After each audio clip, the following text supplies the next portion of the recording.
নির্বাচন কবে হবে একটি রূপরেখা চেয়েছে দলগুলো।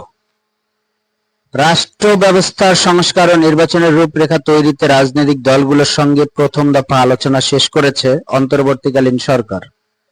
সরকারের সঙ্গে আলোচনায় দলগুলো রাষ্ট্র সংস্কারের নানা প্রস্তাব তুলে ধরেন।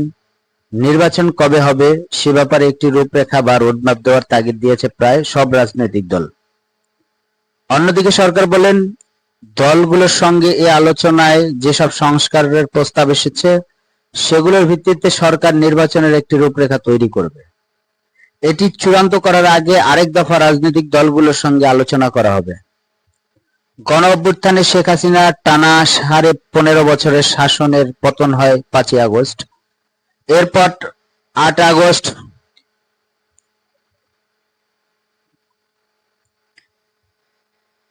এরপর 8 আগস্ট নোবেলজয়ী অর্থনীতিবিদ ডক্টর মোহাম্মদ ইউনূসের নেতৃত্বে অন্তর্বর্তীকালীন সরকারের দায়িত্ব নেয়।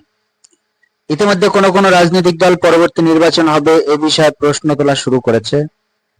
এর পরিপ্রেক্ষিতে প্রধান উপদেষ্টা মোহাম্মদ ইউনূস রাজনৈতিক দলগুলোর সঙ্গে মতবিনিময় করেন।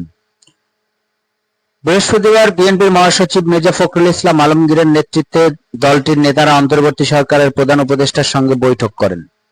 গতকাল শনিবার আলোচনায় অংশ নেন 9টি রাজনৈতিক দল ও 2টি জোটের নেতারা। তবে ক্ষমতাচ্যুত আওয়ামী লীগ ও তাদের মিত্রদের এই আলোচনায় ডাকা হয়নি, যদিও জাতীয় পার্টিকে মতবিনিময়ে আমন্ত্রণ জানানো হয়। গতকাল জাতীয় পার্টি সহ বেশ কিছু ইসলামিক দল সংলাপে অংশ নেয়। প্রায় সব দলই একটি নির্বাচনী রূপরেখা দেওয়ার জন্য সরকারকে অনুরোধ জানিয়েছে। কোনো কোনো দল তত্ত্বাবধায়ক ব্যবস্থার পুনর্বহালের পক্ষে মত দেন।